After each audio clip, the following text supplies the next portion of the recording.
Hello everyone, welcome to the JIGS TV Weekly Go News. My name is Stanisław Frejdek. Here we are talking about what is happening in the Go world, and maybe you remember that last week we didn't have many news, and I said that probably this means that this week there will be more, and yes, there are many more. There are quite a few news from Korea, but also from other places. And we start, as usual, we start with Japan. Or sometimes we start with the international competitions, but no international competition this time.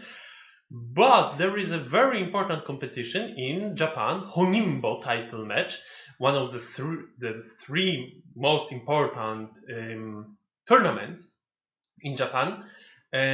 This time the game was played between Yamauta and Shibano Toramaru. The game was played in Toba, in Mie Prefecture. It is at the Pacific Ocean. Here is the hotel in which the game was played. As all the games from the title matches of these most important Japanese competitions, the game took 2 days. On Tuesday, the game finished with Shibano Toramaru giving the sealed move to the referee, and then the game was continued on Wednesday. And before the game, the result was 3-2 for Shibano Toramaru, which meant that Shibano needed just one more win. But this time, Yamauta managed to win the game. Here we can see already, I think, an interview at the Go board right after the game. And let's take a look. These are the players, and this will be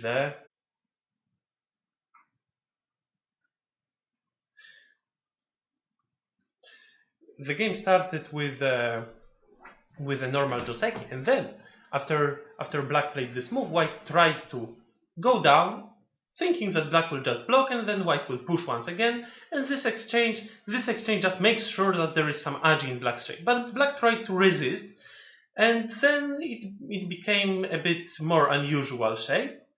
Anyway, in the end, white got the influence, black got territory, but unlike in the normal joseki, now black decided that it is his time to take center.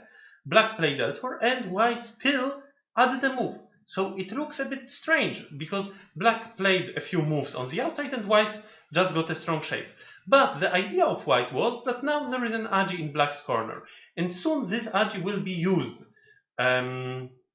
This agi will be used soon. For now, white made sure that the group is alive, and later white tried to make life. Interestingly, white was not satisfied with just making a seki here, but instead white preferred to create such a ko. This ko threatens that later white can capture black. It threatens two things. First of all, this card. So if black plays elsewhere, white can start the race into black's area and then kill the group on the bottom on a big scale.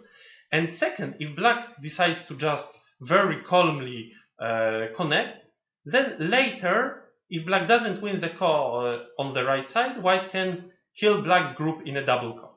So black didn't want any of these scenarios, so just started playing the ko for now, and some ko threats were played. White was not trying to win the ko too hardly. White was still aiming at playing normal moves, at destroying black's area. And here there was maybe the most interesting situation. After white played the move at k17, cutting off 2 black stones, and black tried to connect them back to the other stones from the top. And where should be white's next move? Well, white has the option of cutting off either the 3 stones or the 2 stones. But instead of doing so, instead of playing this move, before white played this empty triangle, probably hoping that if black blocks, white can make the fight a bit different. What was the idea? Maybe still going for this, but I am not sure what exactly. But black decided that no, black doesn't want to block, and then white had the possibility of going out. Anyway, black, Yamayuta had the possibility of making the big center, and white was going in, and later another ko was created in the center. So black was playing a bit sharp. You can see that black already managed to make sure that white doesn't kill him in the corner, so now white can make it a seki if white plays. If white doesn't play, it's black can kill white. Anyway, in the Yose already, in the endgame, there was this call which black managed to win, and the game looked like it is about to finish just with one of the players having a few points advantage. But in fact, it was a bit different, because after black played this sequence on the top, making white's area a bit smaller, white decided to not connect, just to play a big move elsewhere. So white connected the 3 stones, but then black proceeded. And it looks like, okay, black will take a few points from white's territory. But in fact, black had another plan. With this move, black made it possible to maybe live with the group in the corner, or at least to create a ko for the life of that group. So suddenly a group was revived, and then Shibano Toramaru resigned. Probably if Shibano just answers peacefully, black would have too many points, so that's why he chose the risky variation. Okay, that's it about this game. Let's continue with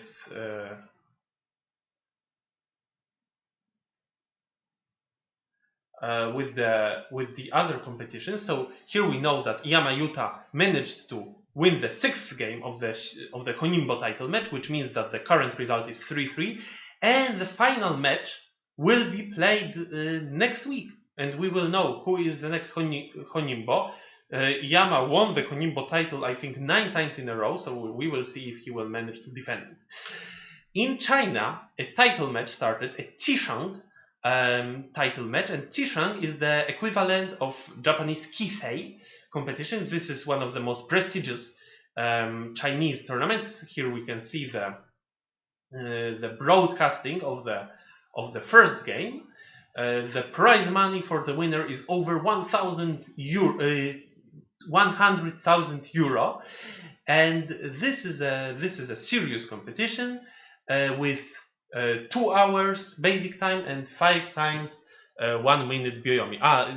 Who are these people? I don't know. They don't really look like press people. I mean, probably there are some press people from here, but maybe just people who want to watch the game. And these photos are shot already after the game. Here on the right we can see Kazuya, who is defending the title, and Shuyue, who is the challenger. These are the photos after the game, and maybe from these photos you can already expect who is the winner. I don't know if the faces of the players tell it. Let's look at the game. Okay. In this game, Kazuya was black, and the game started with a common fight, with black cutting off this shape of white, and afterwards white was trying to manage the group on the bottom, thinking that, oh, black will answer, white will peep again, and then black's stick is without eyes and white's group is rather strong. But black had a different plan. Black attached. And what is this attachment, and how is it connected with what is happening on the bottom? Well, it is somehow connected, or at least Kazuya saw a way to connect this. First, he put a few stones on the left, and then played a sharp move instead of playing connection against white's peep. It finished with black trying to make life, but white didn't just answer by capturing the stones and letting black live. No, white tried to kill black, which meant that white's shape is also a bit worse, but white continues with very, very sharp moves, trying to kill black. Locally, black is not alive, but black was going out, and soon it was not clear who is under attack. The cost started, and black had co-threats. Black used these co-threats, and that's true that black died on the left, but white also died on the bottom. White cannot save the group.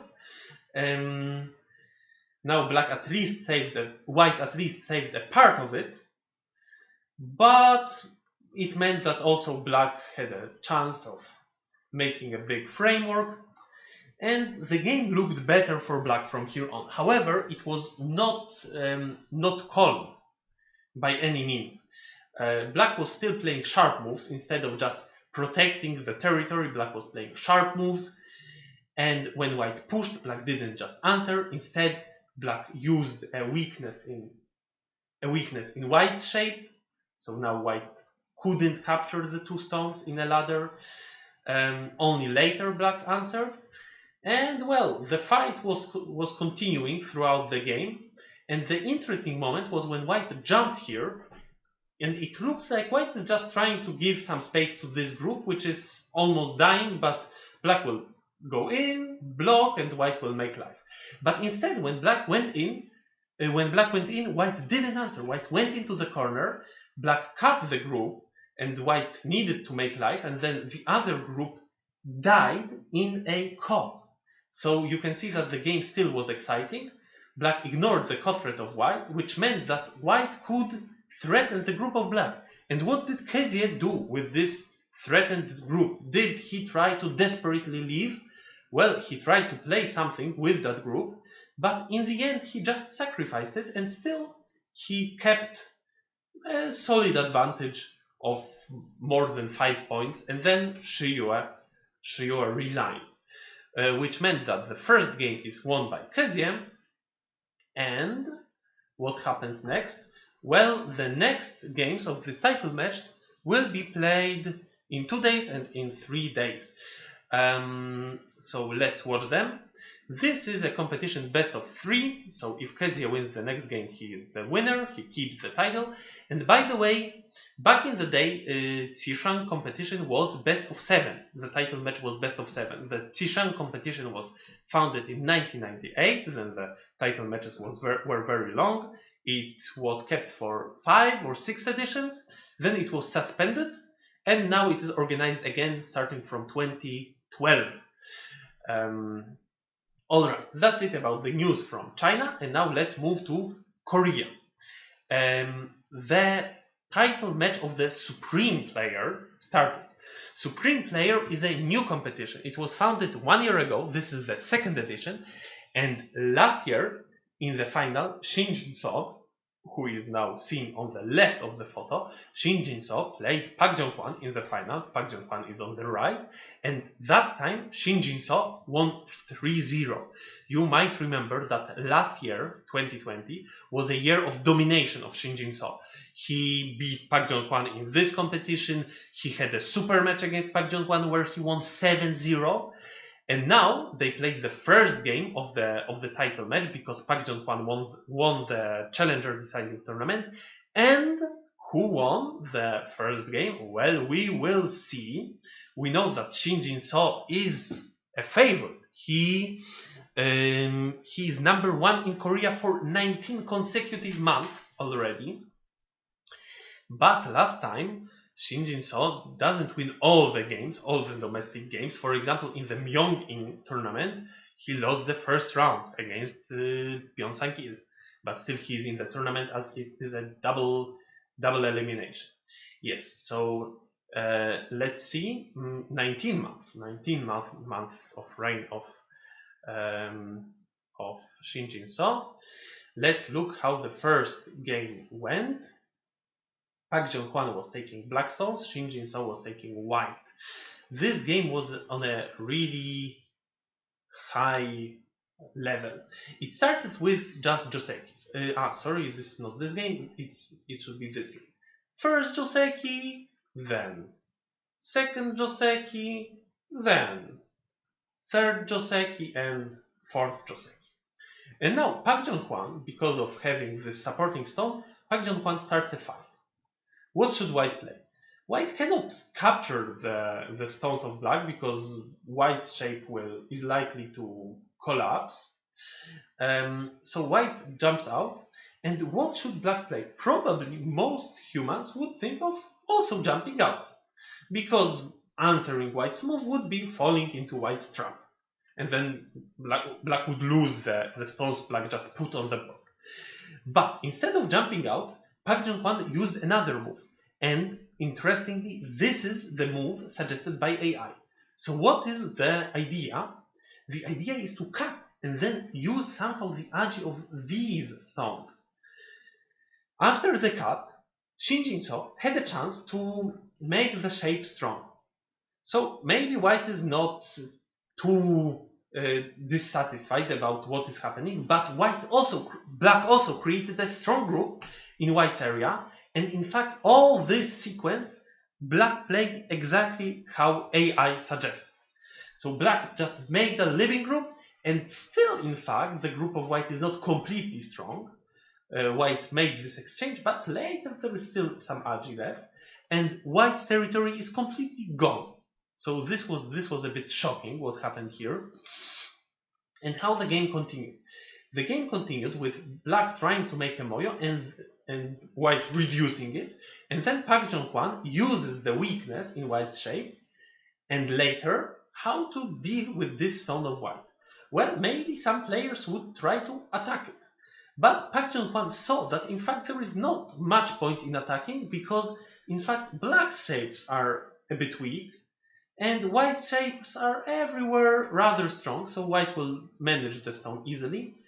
Black plays this move to actively support all the weak points of black's area and then just make territory.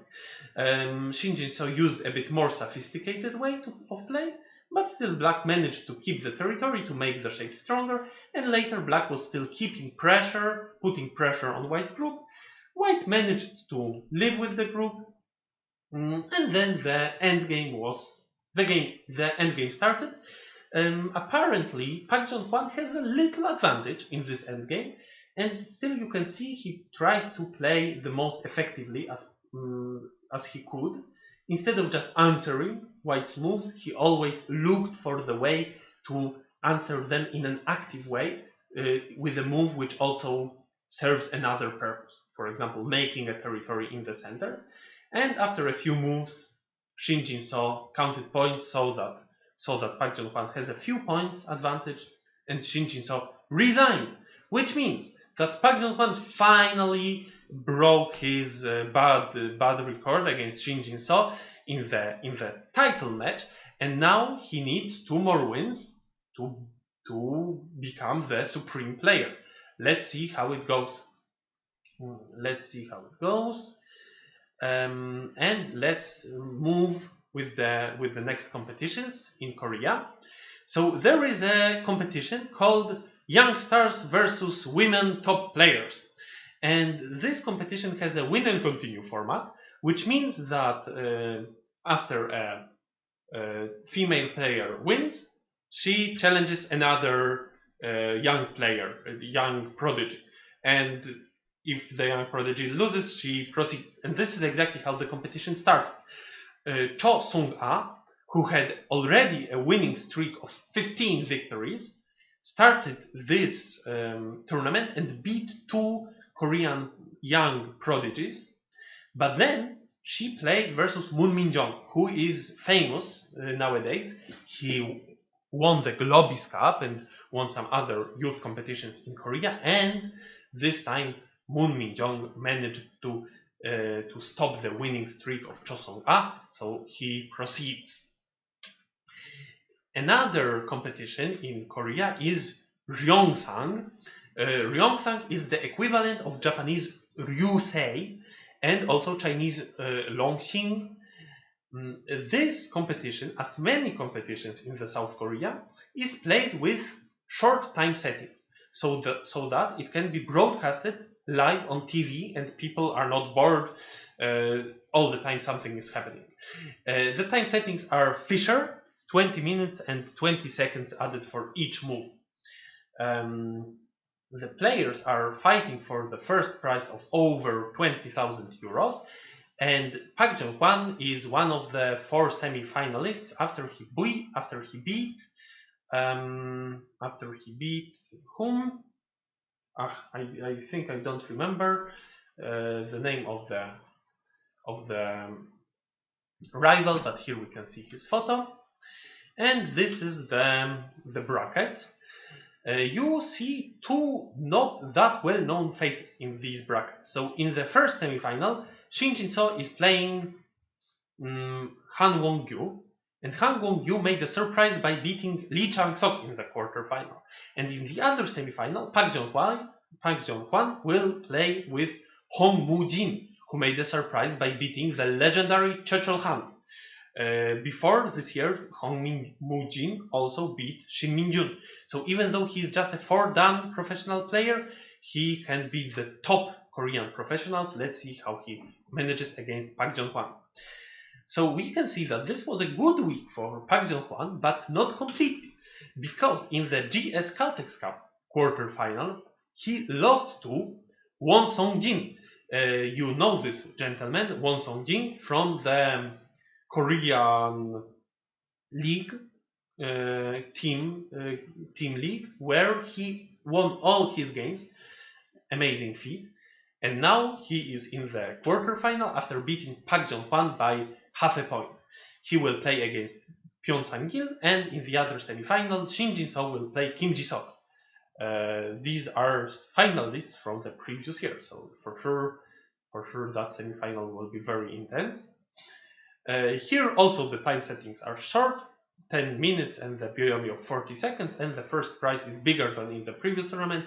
It is over 50,000 euros. This is one of the most prestigious Korean competitions. Okay, let's move to the news from Europe. In Europe there were a few things. First of all, the Slovak Go Championships. It was already 2 weeks ago, but only now I saw the results. The Go champion is Pavel Lis, 2-dan professional. This is not a surprise, except for the regular Slovak championships. There was also female championship, and there were 3 participants: Zuzana Kralikova, Lubica Hrdinova, and Barbara Vaciulikova, and they had a tie. Each of the players won against one of the other 2. So there are 3 female champions, and there were also youth championship when in the under 12 category Dominik Grdina won, and under 16 and under 20 the same player Andrzej Kralik managed to win. So he is a hope of the Slovakian Go. There was also the 9x9 championship, which was won by Milan Jadron. Czech championship is happening right now. This is a league of 8 players who went to High Slesku, and they are playing in the lovely hostel Sleski Grund. It's a league for 8 people, and their 6 rounds were already played. This is a photo from 2 years ago. I hope we have more photos next week.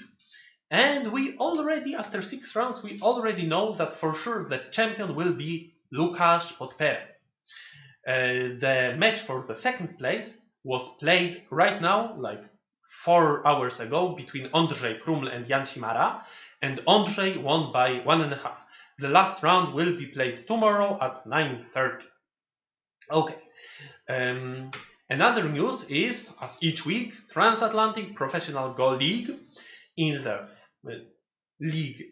Group A, Ilya Shikshin was playing Artem Kachanovsky, and they tied, which means that Ilya has 6 points, and only Calvin Swen can tie with him if he manages to beat Oscar. So let's see how it goes.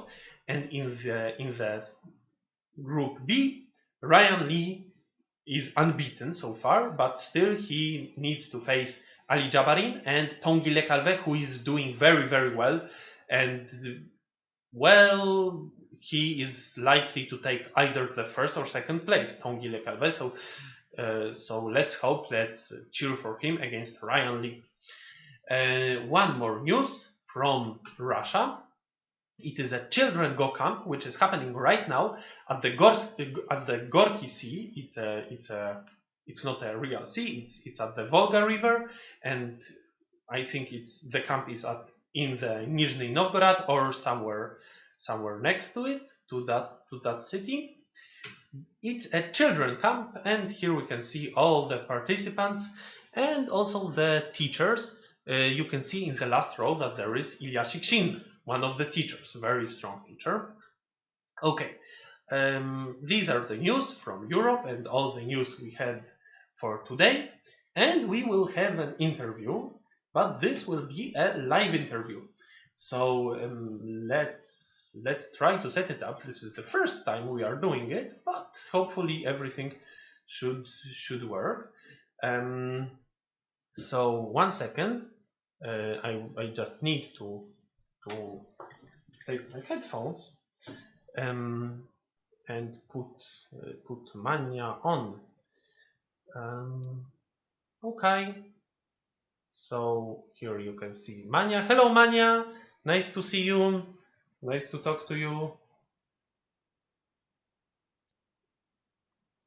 Stash, in case you are here already, your microphone is muted on Zoom. Yes. Thank you. Okay, yes, my microphone was muted for you. Now it is not muted anymore. So hello.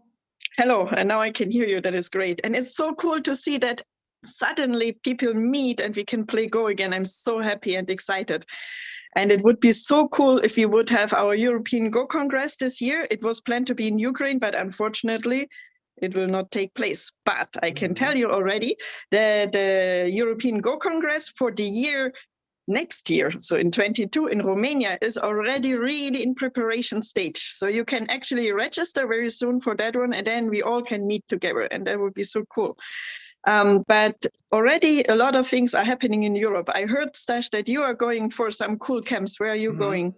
Yes, all right. So this year there is no Go Congress, but there are quite a few camps in Europe, and we will list all of them at our info screen here. And I will be for 1 day on the Croatian Go Festival in Zaostrog. I will be there just for the first day, and then I will go very fast to the Summer Go School, which is organized in Poland, because they are at the same time. Anyway, the Go Festival in Zaostrog is especially targeted at the youth players, because there is also a competition which is part of the Seigo Tour. And this is taking place at the Adriatic Sea, so it will be very hot and it will be a great holiday for sure. I never was there before. So cool. Yes. Yeah. But the Summer Go School in Poland, this is a place where I was many times. This is not at the sea, but it is at the lake in the middle of the forest. And actually, I already heard about a few people who are watching our program, JIGS TV, and they are coming to the Go School in Poland because of the advertisement. So I will be very happy to see them there. This is a 2 weeks camp. And yeah, of course, all these camps are less formal than the Go Congress. There are a bit less people. It's more chill. It's a great holiday. But that's also nice because it's more family-like, and I like that so much. And in Poland, you always have so many friendly people, and you will meet Stash as a teacher, and he is one of our best teachers. So it's worth to go for sure. And Mania, do you go to any of the camps in July? Actually, yes, I do. I will go to the Hungarian Go Camp, but the one which will take place at the end of July in Izmeni. And do you know what I just learned from Russian? Izmeni is also a Russian word for cheating, I learned. Yes. But in this case, it's actually the place where it will take place, and it will be a village. I was there last year, and it is so nice. And it's really very tiny and small, but really recommendable for all people to go there. And you will also meet me. Yes, great. That one I was never at, and I dream to go to the Hungarian camp. But this year also, at the time of that Hungarian camp, there will be a bonus points tournament in The Hague. at the last weekend of July, and this is a tournament I am going to. Yeah. So there are so many places where Go players meet. I also know of the French Go Camp, which is also 2 weeks in July. Yes. And also, JIGS is opening again. So actually, from mid of August on, it means whenever you think like you're sitting at home and you're thinking, oh, I really would like to have a real training, you can actually come to Jena and you have face-to-face lessons each day. It will be pretty intense. We have a Go professional living here in teaching you. And for all summer until I think November, we have all the time students here. So just come by or just drop me an email just a few days before you want to come. And I think it will be a lot of fun. At least up to now, everybody seemed to be happy and comes back. And yeah, so maybe also you want to come would be cool. And we also have some online courses until that time point. So actually in 1 week, we will start our new courses. If you're interested, you can also come. So there's a lot of Go and I'm so excited to meet everybody again. Oh, I can't wait for it. Yeah. So does it mean that if a student wants to go to study in JIGS, he can just choose whichever date is convenient for him, whenever he can take days off at his work, for example, and then he comes and there will be a teacher available. Exactly. So you can come anytime. And yeah, if you are lucky, you are the only student, so you have a teacher only for yourself. But most of the time you are like 2, 3, 4, 5 students. And sometimes there's also a camp. Then we have something like 20 people here. So yeah. Is there already planned a camp with specific dates? Yes, but because we didn't know about the situation of Corona, we just planned this year a German course camp, and that will take place from 5th of August until 14th of August. And after that, everything will take place in English again. Okay, yeah. I see. Good. I hope that many people come and JIGS grows again. Also news for everybody, because you will be on holiday for 2 weeks. So we won't meet you next week and the week after. And hopefully Jonas will replace you the next 2 weeks, right? Yes. Because of the summer Go School I am going to. But the JIGS TV continues, of course. So we will have the news and yeah. Yeah, so send us your Go problems. We are eager to correct them, and we want to give prizes. If there was somebody, I forgot to give a prize. I was really heavily attacked by coronavirus and was laying down a lot. If I forgot somebody, just write me an email and you will get your prize for sure. And yeah, and otherwise, let's just meet next week again. Okay, so the last news is about the Tsumego. Please solve them. The most important, the first one was about the EGC next year in Vatra Dornei. It is a lovely place. I was there and I go there, and the many camps and also the JIGS camps happening. Okay, that's it. Thank you, Mania, for joining me. Bye-bye. See you soon. Yeah, bye-bye. All right, so this was an interview with Mania. We learned many useful news, and the last thing today is Tsumego. The Tsumego are the same as last week because there were no solutions sent. I mean, for sure you are already on your holiday, and maybe you are also at the Go camps. The first Hungarian Go camp started yesterday, as far as I know. But still, even if you are on a Go camp or anywhere, you can solve these problems. These are the current problems. They are the same as shown last week, and you either download the SGF from the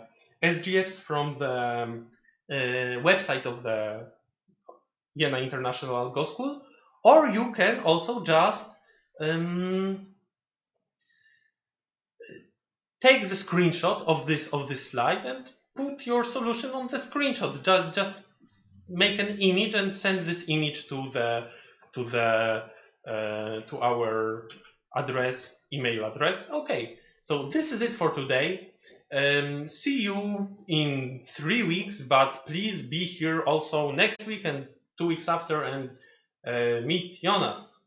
That's it for now, and bye bye.